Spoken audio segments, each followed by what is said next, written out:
Hello everyone and welcome to Vlinko's channel. In today's video, I will show you how to fix the issue where your power plan keeps changing in Windows 11. And now let's get started.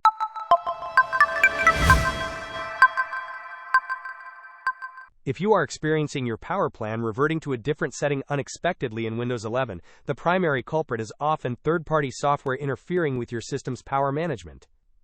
Fortunately, resolving this is quite straightforward. Begin by opening the Windows search bar and typing System Configuration.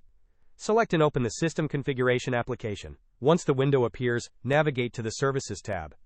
Here, you will need to locate and check the box that says Hide All Microsoft Services.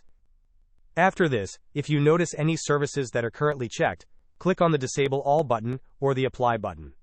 Following these steps, it is essential to restart your computer for the changes to take effect. Hope this was helpful. Don't forget to like and subscribe if you enjoyed. As always, thanks for watching and I will see you in the next video.